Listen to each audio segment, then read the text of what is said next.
Hello guys, welcome to patch 13.14 rundown, and today we'll discuss all the important changes that came to us after the last patch. That's the first season that was split into two separate parts. So I want to congratulate you all with the first part ending, and welcome to the second one. So if you want to succeed at ranked games, we basically need to prepare to it, right? So if we want to do well there, we need to know perfectly what we need to use, which champions are good, which items are buffed, which runes are super powerful, and that's why we will go over this patch rundown. So let's get right into it.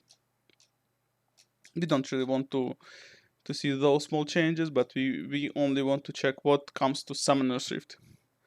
Naafiri. So Naafiri will be published today. I don't really know much about Naafiri. I was checking her spotlight a couple of weeks ago during her PBE times. During the PBE, she looked fairly weak, considering the fact that she looks like assassin. She didn't look any type of a strong laner. However, uh, probably she got buffed. Probably she got buffed because during the PBE she looked super weak champion. But also, as you can see, we don't really have any numbers described there. Like we have abilities rundown, but abilities rundown is not something that will um, actually showcase us how powerful is the champion and if it's powerful overall. It's just the general information regarding the abilities. Alright, Aatrox. Q damage increased, minion damage modifier increased. Alright, let's see what there. So, the flat damage is in. Wait. The flat damage is reduced, but the scaling is increased. Now, this will be a buff at 0, 100, 100, 100, 100 AD. The second cast of Q will still deal 25% more than base damage, and the third cast will still deal 50% more. Minion damage modifier. Mm-hmm. Mm-hmm. I mean, that's interesting. That's actually interesting because it will increase your speed of clearing the minion waves, so you can push faster and rotate to team fights faster, respectively. Because obviously you don't want to split push Aatrox, especially during the later stages of the game. Diana. W shield strength increased, damage per orb increased. Damage per orb increased is interesting change, not gonna lie. E-magic damage increased. Let's see what's happening there. Shield strength increased by 5. Literally nothing. However, we have like plus 5% to AP scaling. That's cool. I mean, that's not a game changer, but that's cool. Magic damage per orb. Magic damage per orb. So, as far as I remember, she has 3 orbs. So that's like plus 9 AP scale, right?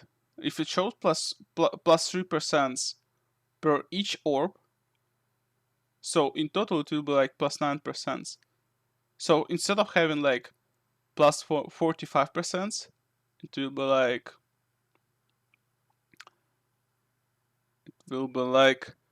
plus 53, if I'm not mistaken. Wait, why 53? 54. 54 should be it. I mean, it doesn't sound like it makes Diana super broken or super powerful. However, it's cool to see it because I didn't see Diana being used on mid lane for a while unless the guy's one trick. Usually you see Diana only being played in jungle, and that's it. So that's definitely some refreshing buff to see. Lunar Rush. So the basic damage is the same, plus 10% AP scale. That's cool. That's cool. That's definitely a great buff to solo lane Diana, to mid lane one. Hecarim. W bonus armor and magic resist decreased. That's an awesome nerf, not gonna lie. This is a very brutal nerf though.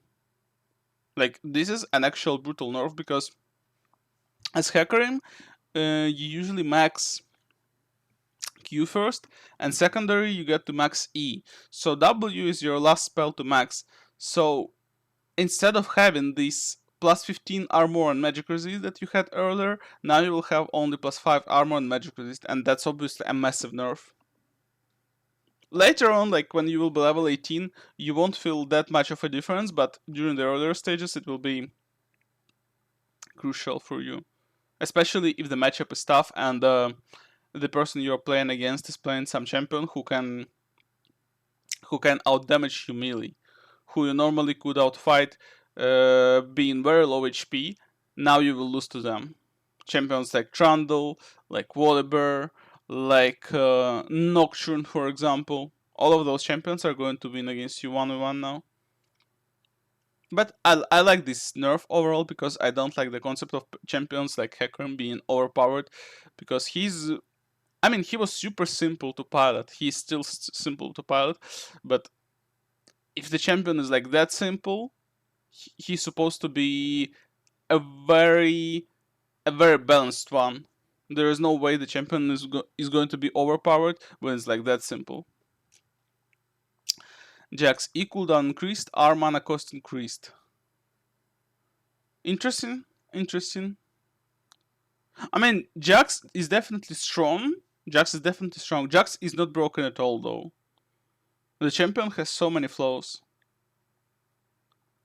Nerfing his E cooldown is definitely a good way how you want to nerf him. However, 1 second at each rank doesn't seem to be killing him at any point. You just got to be a little bit smarter about trading early on, but that's in once you have some ability haste, you won't feel any difference, I believe. What I worry more about is this mana cost nerf for his R, because he doesn't have any mana or any mana regen sources early on, so it's kinda problematic to manage that all. Because normally, as Jax, you use your spells a lot. You use your W, you use your Q to get close to the target. You use your E. Like, it's very common for Jax to be low mana, right? So this mana cost nerf can be problematic. But what I like that this nerf still makes Jax weaker, but at the same time it doesn't completely remove the champion out of the game, which is great. All right, that's the only buff, the only change that I saw before reading the patch note, because someone sent it to me on Discord, and this is absolutely stupid. Like, this is the worst way what you want to do in the game is buffing Karthus jungle. Karthus jungle was totally alright in previous patches as well. Buffing it, giving it extra power, is absolutely retarded. But yeah, speaking of flat damage is pretty much the same. It's a little bit nerfed. It's a little bit nerfed, but monster damage modifier is buffed. So if you want to speak about the actual damage done to monsters, to jungle monsters, it will be higher. It actually will be higher than it was. Not like much higher, but still will be higher. So it's kind of weird to nerf it that way. So it's basically a nerf targeting Karthus ADC, I'm pretty sure. But I don't really see a reason why when you want to nerf Karthus ADC, you want to buff Karthus jungle, because I feel like Karthus jungle was in a great position anyways. Kindred, finally, I hope it's a nerf. I really hope it's a nerf, because last patch Kindred was either pick or ban. At least for me, I couldn't really play a single game without Kindred being banned or picked. It was so annoying. Probably that was because of Triforce mainly, but at the same time Kindred was hella toxic to play against, and was really difficult to play with, because Kindred players are usually super proactive early on. Demands you to be super active with them as well. So base health is increased by 30. Base armor is increased by 3. That's actually a lot. 30 HP and 3 armor level 1, that's a lot. Especially for ranged champion. Q, Dance of Arrows. Physical damage is nerfed by 10 units at each level. Scaling is the same. Cooldown is increased by 1 second. I mean, It's tough nerf. It's definitely a strong nerf to Kindred because that's the spell that she uses the most. But on the bright side, I don't feel like it's end of the world, given the fact that she gets extra base stats compensated. Like this extra base health and base armor is usually enough to survive one more auto attack, and I feel like the fact that you can survive one more auto attack early on is a good compensation for getting this nerf. Because speaking of cooldown, you won't feel this cooldown difference the later you go to the game. 10 base damage is kind of whatever as well, because all your damage will come from your items anyways, and from the marks. So it's kind of whatever. I wouldn't say it's a big difference for Kindred. Lissandra, ooh, that's a huge list. All right, let's see what happens to passive. So, Shrouds will stop at final frames before exploding. Shrouds will continue to chase down their targets until they explode. That's wow. Wait, that's actually great. That's wow. That's actually massive. Shrouds will stop at final frames before exploding. Shrouds will continue to chase down their targets until they explode. That's huge. That's actually huge. That's a great buff to her passive. That like yeah, that's very strong. Alright. You can't hide. Shrouds will now follow enemies into Bruges if they were already being chased down by the troll. That's huge as well. Alright. I, I see you coming. Okay. Shrouds are revealed to enemies through Fog of War. Shrouds are revealed to enemies through Fog of War. Uh-huh. I mean, alright. It makes sense considering how powerful they became. It makes sense. It's a fair trade. Q, I shot. Q will slow the first enemy hit. Q will now slow all enemies hit. Uh-huh. That's interesting. That's interesting. I shard missile. Q will cast from position post cast rather than pre-cast. Wait. Q will cast from position post cast rather than pre-cast.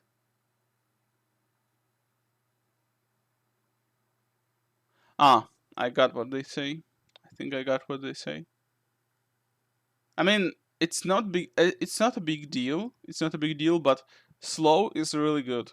Slow is really good for team fights. For team fights, it can be massive, especially with this new passive. It can make a huge difference. Let's see what happens to Frozen Tomb. Hell's amount. All right, Hell's amount. 90, 140, 190 plus 25 AP increased by 0 to 100 based on missing health. So it's buffed by 10 units. By 30% AP scaling? Okay, that's huge. That's actually huge. Increased by... Uh-huh. So, it's the same ulti, buffed by 10 flat damage, which is whatever, but it is buffed by 30 AP scaling. By 30% AP scaling, that's a lot. Note, maximum heal value will be at 30% or less health now instead of 0%. Wow. That's huge. Like, that's actually huge. Damage and slow application cadence 4 times per second, 16 times per second. Alright. Dash interactions. Updated logic slightly around stop and dashes. That's whatever. That's whatever because they were working kinda alright even before the change. I mean, that's some huge list of buffs for Lissandra. I wonder if it will make Lissandra being god tier mid laner, but it looks super powerful. I mean, all those changes are super good. Like it doesn't even sound to me like Lissandra becomes medium mid laner. Like if she was bad, it doesn't make her medium. I think she was like I would say she was like C to B tier, something like that. But in my mind, for solo queue, it makes her like a solid S tier now because the numbers are not really changed if we are not touching the ulti. But man, the passive is super good. Q has AoE slow, which is super important for team fights, and Frozen Tomb. I mean, if before that you got to cast your ulti around 100 HP and you could die any moment if you cast it like that to max up your heal. So here now you can cast your ulti around, let's say, like 800 HP and still get the same heal. And at the same time she will slow you much more frequently. No, that's cool. That's cool. The only thing that she's missing that I believe the best thing Riot Games can do to Lissandra is making her ulti Frozen Tomb being uncleansable, so you could just remove it with QSS. It would be a fair thing. Melio. Melio gets nerfed. And the nerf is massive, it seems. Alright. Burn damage 25 to 80. 20% CP based on level. 15 to 50.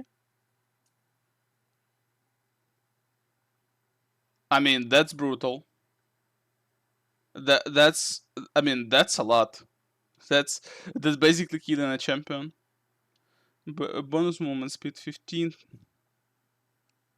15, 17.5, 20, 20, 22.5, 25. Mm-hmm.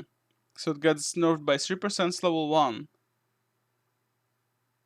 Up to 5% at level 5 of the spell. And that's something that you can notice during the game because you normally max your E first of all. So you get like Q no, not Q, E Q W E E spell order into max in E, and afterwards you max in W normally. I don't know. I don't want to be panicking about this nerf, but it sounds like that champion to me. Because Melee has a very weak laning phase against some champions, especially someone like Soraka or Senna could just murder him. Now with this damage reduction, he cannot just trade them up level 1. Like, what's the point to even try to trade if you cannot outtrade anyone? Like, what's the point to trade Soraka, for example, if she will deal the same damage, but she will also regen up with her Q? Or with Senna now. I agree with the idea that Milio had to be nerfed. Like it was right choice to nerf him, but I think there are other ways how you want to nerf it. I think, for example, increase cooldown on his E, and add one more stack, so you could have 3 stacks on E instead of 2. But the cooldown would be, let's say 24 seconds instead of 20. That sounds fair to me. Urksai. Unborrow physical damage is nerfed by 5 units. Scaling is the same, so it's kinda whatever, just 5 damage. Yeah, pretty much. Physical damage on E. Wait a second. Wait a second. Wait. It can. Wait, what? 55, 60, 65, 70, 75 to 5, 10, 15, 20, 25. With lower. Ah, it scales differently. Alright, I'm blind. So it was increasing your damage based on the bonus AD, and now it increases your damage based on total AD. So it's an obvious nerf for early game, but overall it might be a solid buff for mid to late game Rek'Sai. especially with bruiser builds. Especially with bruiser builds that can grant you decent amount of AD pool. For example, um, good old Sterox plus Hydra combination. I mean, this, this doesn't look broken to me, anyways, but this looks interesting. It's kind of uncommon to see a change like that because traditionally we approach Rek'Sai as someone who is strong early to mid game champion, and this change looks like something that they want to make Rek'Sai being mid to late champion. Weird, really weird. Real base armor is reduced by three units. I mean, it's smart to do that. I don't like the change because I like to play Rel myself, but it's a very smart thing to do because Rel was just too aggressive on bot lane, and nerfing her flat armor is probably the best thing you can do in order to stop her from being like that aggressive. Because Rel could just force into full minion wave and survive because of her base stats. As simple as that. And now that's been nerfed. It will be much harder. Like 3 armor early on, it's a lot. It's something that you can notice for sure. Armor and magic resist steel is nerfed by 1%. Minimum armor and magic resist steel is nerfed as well. Uh-huh. Maximum armor and magic resist steel is nerfed as well. Mm-hmm. I mean, it doesn't sound like an end of the world to me. It doesn't sound like an end of the world to me for sure. However, it's just kind of weird way to nerf Rel, because I feel like the best way how you want to nerf her is reduce her movement speed on her E, so she cannot approach the enemies that quickly in early and mid stages of the game. Just a weird way to nerf her with her passive. I don't really get it, but yeah, we take it. Rengar, base health regeneration is nerfed by 1, which is not the end of the world, but maybe a little problematic for Rengar top.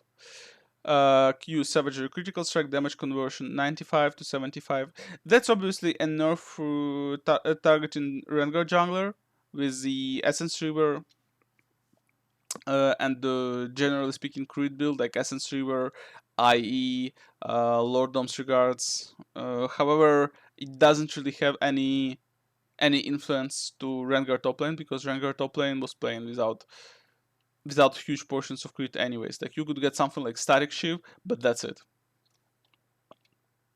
I don't think it might kill Rengar. Obviously, it's a nerf. It's never cool when your main champion is getting nerfed, but I don't think it might make Rengar unplayable or unpopular. Shaco. Q AD scale increased, backstab damage increased, bug fixes. Alright. Bonus physical damage. So flat numbers are the same, plus 10% on AD scaling. Cool. Backstab bonus critical strike damage. That's cool. That's actually cool because people don't really use the backstab passive. At least how I see it during the game. People people never pay attention how they hit the enemy when they are playing Shaco. However, when you hit the enemy from behind, if you strike them to their back, you always have an increased damage. So you better play around it. It's actually a very useful trick. Brawler Glow, bug fixes. Brawlers wait. It didn't work? Ah, I didn't apply to Shaco's clone. I see. I see. Alright. Shyvana. Shyvana. Q AD scaling increased, attack speed increased. Wow. Alright, let's see. Let's see. I like the Shyvana meta usually because Shyvana is. I mean, Shyvana is one of my favorite junglers because of your concept, like your concept of taking early drakes. It's very interesting and it makes the game very intense early on. Right, Q twin bite. Bonus physical damage remains. It does. Wait, it doesn't remain the same. So it scales from 20 to 80% of AD. Now it scales up to 100 AD at level 5. As far as I remember, you've been maxing E in AP build and W in AD build. So now you probably want to max Twin Bite instead of W, right? Yeah, probably that makes sense. Attack speed increase. Shyvana's next two attacks have 40, 45, up to 60% increase attack speed. So it's basically like Hail of Blades. Man, this is so powerful. This sounds super good. Like something like Triforce, Blade of the Ruined King, Shyvana might be super strong. Cooldown. Cooldown is increased by 1 second, but who cares? I mean, why would you care if it still gets if the cooldown is still getting reduced if you hit a minion or an enemy champion? I mean, this 1 second is whatever because you have it. I mean, what's the point increasing this cooldown if you give her extra attack speed on those attacks? So basically, she will get. I mean, she will have this Q cooldown faster than it was. It's nerfed by 1 second, but at the end of the day, you will get this Q being up much faster. I mean, it's cringe. It's actual cringe. All right. Bonus magic damage on hit with marked targets. 3% of targets maximum health. 3% of targets maximum health plus 1% per 100 bonus AD. Alright, so earlier we didn't have any AD scaling on her E. Now we have kinda. I mean, it's kinda a small scaling. However, if we speak about late game numbers, Shyvana can get all the way up to 400 AD with all her bruiser items. And even if it won't be 400 AD, let's say it will be 300 AD, it's still plus 3% of target's maximum health. Keep in mind, it's not 3% of target's current health, but maximum health. With Botork, it can be a very strong combination. Yeah, I mean, that can be very powerful thingy. I wonder how it interacts with Ginsu as well. Maybe we'll see something like Blade of the Ruined King into Ginsu's. But it sounds super squishy. Like obviously damage will be uh, super high, but at the same time you will be a glass cannon. Man, Lissandra and Shyvana look very well. What's interesting that you can actually play them together because you actually want to play Lissandra with Shyvana on your team. Shyvana wants to do early drakes, so she needs mid lane priority. Lissandra is a very good champion to maintain the mid lane priority because she can push the lane fast enough. So combining those champions together is a very great idea. Also, Shyvana doesn't really want to force those early fights before she has level 6 because she's some type of immobile champion, even though she has her W and has increased movement speed on W. I don't feel like that. I don't feel like that's enough. At the same time, she needs some champions on her team who have CC, so they will CC for Shyvana, and Shyvana can get close to enemy champion and deal the damage. Yeah, I mean Shyvana Lissandra sounds like a very powerful combo to me. Considering the fact that they have different damage types, like Shyvana will be building 80 damage obviously with these 80 ratios buff, and Lissandra will do AP build. It sounds like a really good combination for Doku. Volibear, passive AP skill increased, quality of life change, W heal increased. Alright. Passive. Passive remain the same if we speak about flat numbers, 10% CP. So it's above to Riftmaker Nasher to Volibear top lane. Removed a hitch in Volibear's auto attacks after stunning at high attack speed. I didn't pay attention to this bag, if there was one, but whatever at this point. W, Frenzied Maul. Healing remains the same, but scaling out of your missing health is increased. And it scales of your level, right? It scales of your level, and as far as I can recall, regardless of what build you've been going, like Bruiser Volibear or like AP Volibear, you usually max your W. So that's That's probably something great. I mean, 10% CP is not too bad. Is not too bad considering how often you use your passive. You literally use your passive every single auto attack. So 10% of AP scaling is a lot. It's actually a massive buff if you think about it.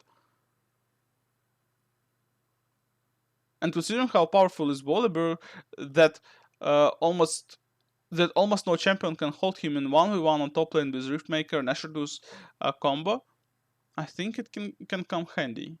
It's a very niche build, but at the same time still can be used. Zerot. Base mana reduced by 59. Alright. Passive mana surge. 12 to 16 seconds cooldown change. Alright. 2 for 1. Mana surge cooldown is now reduced by 2 seconds upon killing a unit. So, so you last hit 2 minions and cooldown is the same. If you farm the entire wave, you get the cooldown reduction by 12 seconds. So you have cooldown for. Yeah. So basically, if you clear the cannon wave, your passive will have cooldown of 2 seconds. Great. Let's move on. Tower is power. Heated Duris will now proc mana surge. That's awesome. That had to happen long ago. That actually had to happen long ago. Alright. His ulti. Number of casts changed from 3, 4, 5 to 4, 5, 6. Awesome. Awesome. That's actually a very interesting way to change the earth. Never expected that to happen, but alright. Damage is nerfed, and that's logical to nerf it considering that you have an increased amount of casts. Also, AP scaling is nerfed. Successive snipes. If a champion is hit with a bolt, successive bolts will deal an additional 20, 25, 30 plus 5% AP damage. So it doesn't really scale that much, huh? Note, this applies to any number of champions hit with a bolt, so whether you hit 1 or 5, you'll only receive up to 1 stack per cast. Mm-hmm.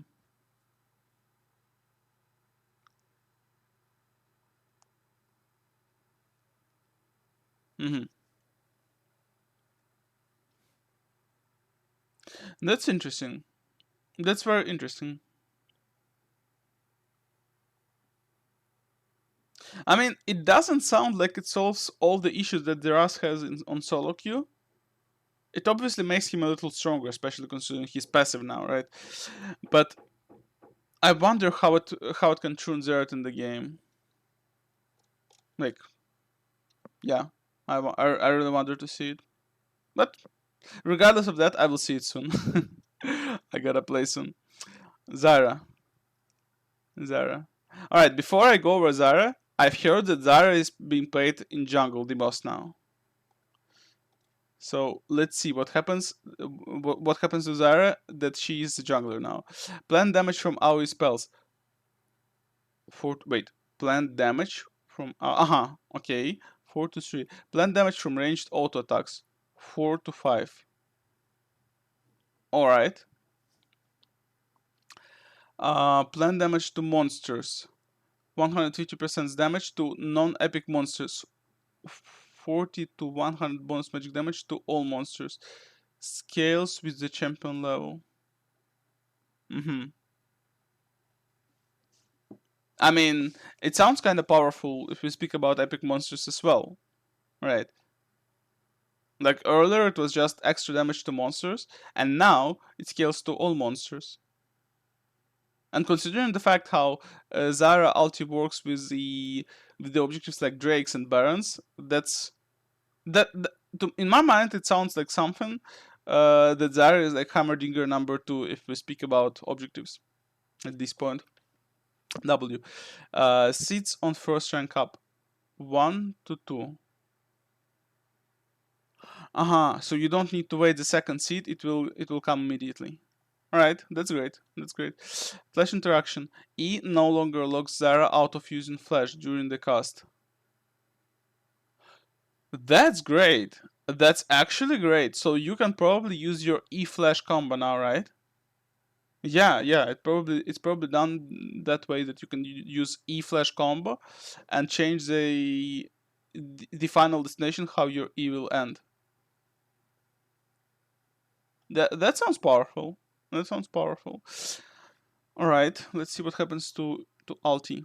Damage application cadence 4 times per second, 16 times per second. I see. I see what happened there. Same thing as Lissandra ulti now. Casting logic. Zara will walk to the position at which her R was cast. Zara will immediately cast her R at its maximum range. Hmm. To be honest, I don't exactly understand how it's supposed to work now. The ulti. It sounds a little weird to me, but we definitely will figure. All right, let's let's move to items. Axiom arc. Ultimate cooldown refunded.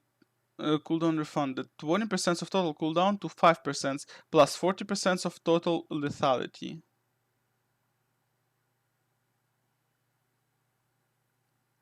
Uh-huh.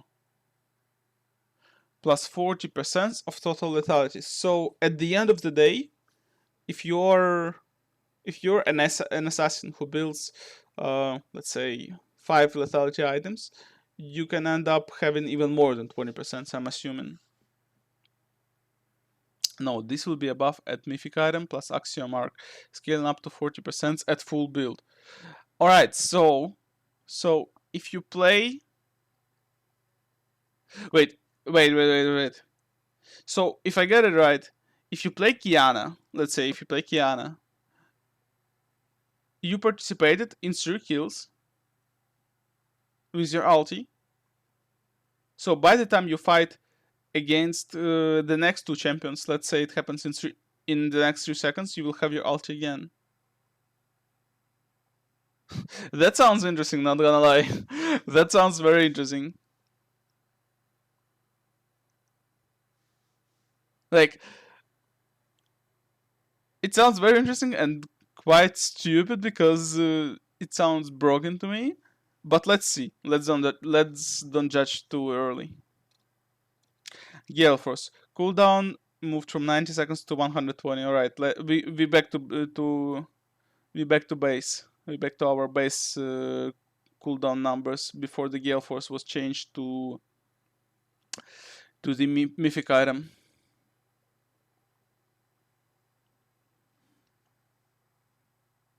I mean, not the mythic item. I mean, before the AD patch, before the AD items patch.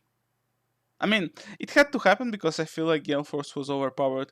It gives you literally the same range uh, of gap closing or cutting the distance between you and the enemy champion, uh, like Flash does. But Flash has cooldown of 5 minutes, and Gale Force of 1 minute 30 seconds. It's kind of busted.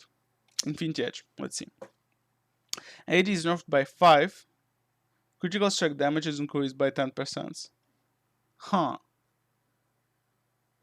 I mean, I wouldn't say that's a buff or a nerf, but that's a very healthy way to make Infinity Edge doing exactly what it's designed for. At the same time, if they add 10% of critical strike damage, I would probably reduce the attack damage to 60 instead of 65. I feel like it would make some sense to me.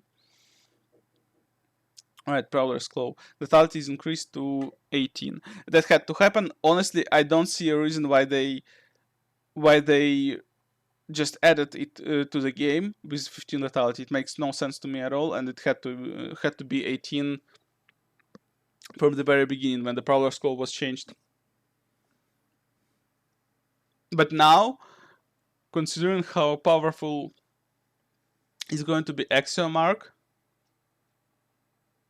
I don't know, the combination of, let's say, Axiom Arc Prowler and the Collector with 48 lethality sounds quite crazy to me. Yeah, I mean, you get Axiom Arc, Duskblade, or Yomus, Prowler Claw, it's already 48 lethality. So if the champion is not buying armor, the assassin can deal just true damage. How the ADC, who is not going to build armor normally, is going to play the game? Like how you play the game as an average Jhin or Jinx player if you're playing against Zed with those items.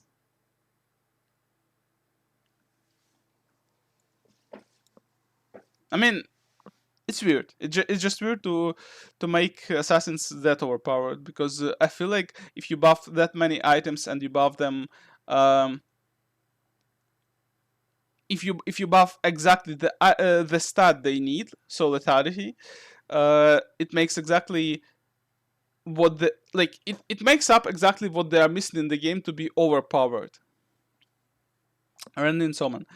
Critical strike damage reduction 20 to 25.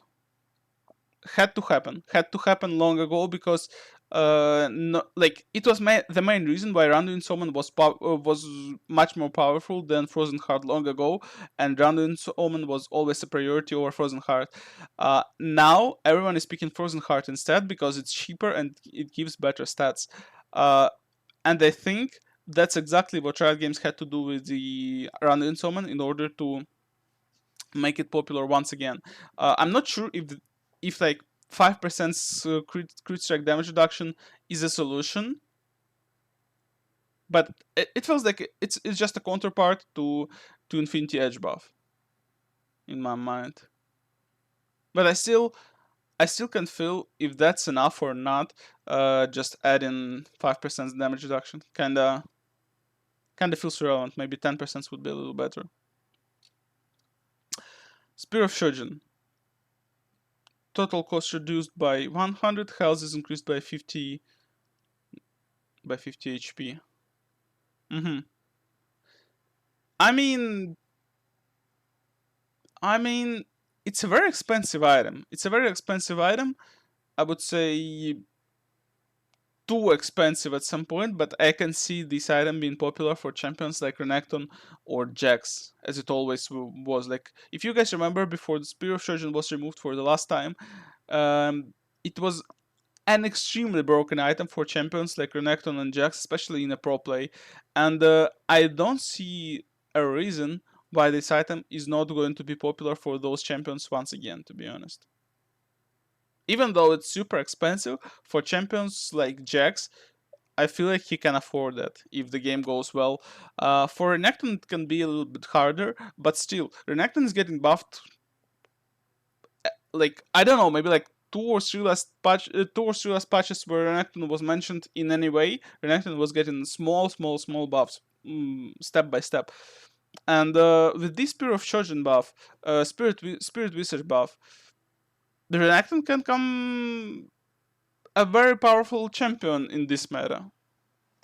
Even though we don't have a direct buff to Renekton once again, the items that he can use are getting buffed, so could happen. Could happen, definitely. Spirit Visage. Magic resistance is increased by 10. Great. That's actual great buff that can make Spirit Visage a competitive item comparing to Force of Nature, because currently, almost every time when you choose between Spirit Visage and Force of Nature, you will always go for Force of Nature. Especially considering the fact that Abyssal Mask is super cheap item, which costs 2400. Uh, you would always prefer like Force of Nature or Abyssal Mask or Morphomorphs, like anything but Spirit Visage. So Spirit Visage was the choice only for champions who have massive healing or shielding like Olaf. Yeah, like Olaf, pretty much. But the rest like every single other champion who would need magic resistance, they would always find a better option of magic resistance than Spirit Visage. But now that can be changed because 60 magic resistance is very solid. It's very solid. Static Shiv. Attack speed is increased. Electroshock minion damage is reduced at later stages, so by 100. I see. So it's basically done that way, so you cannot one-shot ranged minions. Makes sense. Alright. Sterak's Gauge. Total cost is reduced by 100. Health is increased by 50. That's very strong. That's very strong. You will probably say that it's literally the same change that Spear of Shojin had, and you would be right. But what I can tell that even in previous patch, Sterak Gauge was borderline meta item, and I think with these changes, Sterak going to be a very popular meta item for top lane bruisers like Jax, Fiora, Camille, Renekton, Kled, increase champion name you wish, pretty much for anyone on top lane. For some champions in jungle like Lee Sin or Xin Zhao as well. Triforce. Attack speed is reduced by 2%. Attack damage per stack is reduced by 1%. By 1% plus 3%. What? This is just 6. I see. Maximum 3 full strike stacks 5 to 3. Maximum AD decrease from 20 to 18.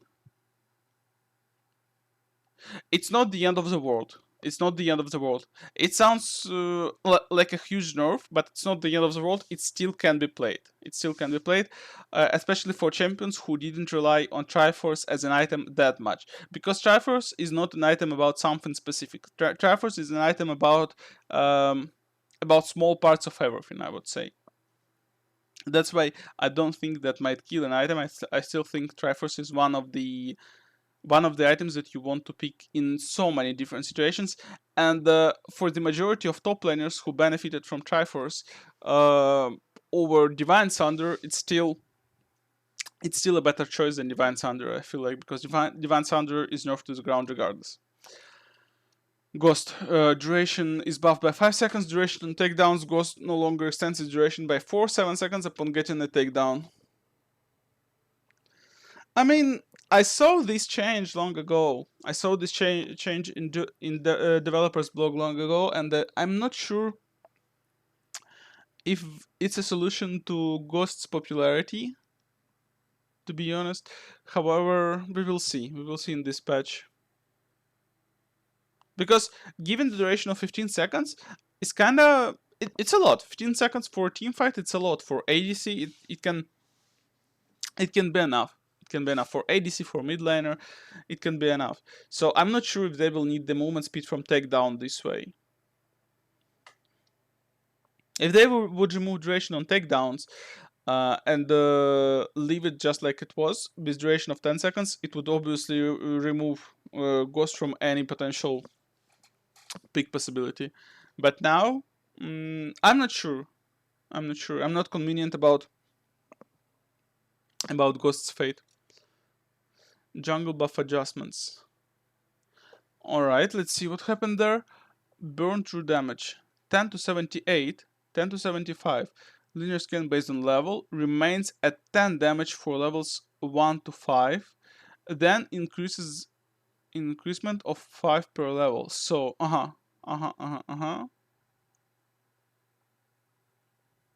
Interesting. Alright. Melee slow. Melee slow is nerfed. Melee slow is nerfed, but it's the same at level 16. So it's nerfed earlier, but level 16 is the same. Range slow, unchanged. So they want to nerf red buff start into invade. And by the way, that's another indirect nerf to Kindred. That should make Kindred a much weaker pick this patch because of this buff change. It actually impacts Kindred much more than the Kindred's nerf itself. Crest of Insight. Ability haste is changed from 10 to 5, 10, 15, 20 at level 16. So now, yeah, I mean, 20 ability haste at level 16 is a lot. So now the competition for blue buff from your jungler will be even more. It'll be even higher. Aram changes. Yeah, I mean, that's whatever. Alright, guys, I think we're done with the patch. I'm really excited to start the new season, the second part of season 2023. We'll also have the 2v2v2v2 arena added later tonight. And I'm also super excited to play it because I saw many streamers who played and tell this is probably one of the best game modes added to League for a while. And I welcome you to play it as well because it's time limited event, at least for now, and who knows if the community loves it, maybe Riot Games will just add it the same way as TFT was added, because I'm not sure that TFT initially was added as a permanent mode as well. I'm pretty sure it all comes from the mod's popularity. But yeah, For today, that's it. Hope you enjoyed the patch rundown and see you next patch. Bye.